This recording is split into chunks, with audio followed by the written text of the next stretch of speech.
Ens acompanya el senyor Carles Agustí, que ell és secretari general de l'OIDP, que és l'Observatori Internacional de la Democràcia Participativa, i comissionat de Participació Ciutadana a l'Ajuntament de Barcelona. Hola, Carles. Hola.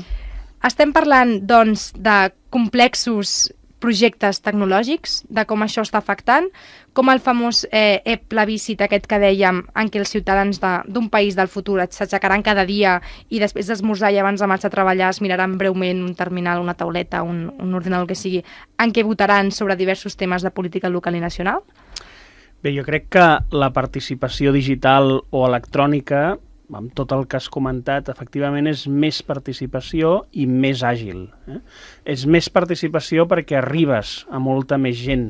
Amb això sempre cal fer una prèvia, que a mi m'agrada fer, que és seguir destacant la participació presencial com la més qualitativa. Que la tendència a només fer participació digital no és bona, és un complement. La participació presencial, o sigui, el cara a cara, ciutadà, govern, ciutadà, polític, sempre segueix sent i seguirà sent la participació ciutadana més qualitativa. Dit això, gràcies a la revolució digital, gràcies a la e-participació, arribem a moltíssima més gent. El percentatge de ciutadans que assisteixen a òrgans de participació municipals presencials doncs és baix. L'hem d'augmentar entre tots, però entre els que no ho coneixen, els que no poden, el que no és la seva prioritat, és baix. La participació electrònica ens permet ampliar moltíssim aquest percentatge. I després, com comentàvem, i responent una mica al que deies, agilitat. A Barcelona, a l'OIDP també fem servir un lema que és el votar cada dia. Construïm una nova societat més democràtica, responent a uns canvis que demana la societat, en la qual una de les explicacions seria que estem passant de votar cada 4 anys a votar cada dia.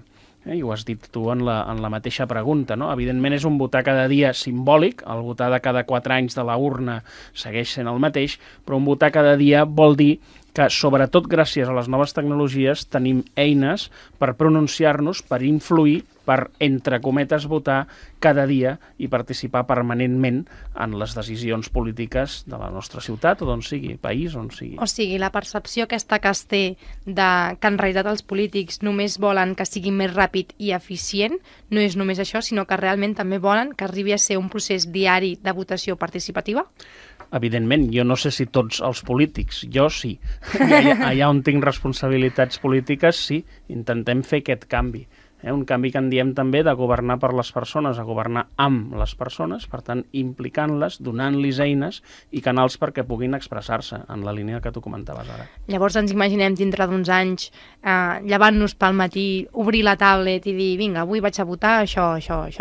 Seria bo, No sé si arribarem a votar exactament cada dia 5 o 6 coses, però sí opinar, aquest votar simbòlic que jo deia abans de cada dia. Un tuit pot generar una opinió molt important. Insisteixo que aquí hi ha molt debat en el món de la participació. La participació presencial segueix sent la més qualitativa, això està fora de tot dubte. Però un tuit ben posat, ben pensat i ben llançat pot generar una autèntica onada d'opinió i influir moltíssim. O, evidentment, un post, qualsevol eina tecnològica, no? Per tant, no sé si arribem a votar exactament cada dia en el sentit de la paraula en majúscules de votar, però sí influir. I votar, evidentment, també molt més del que estem acostumats ara, no?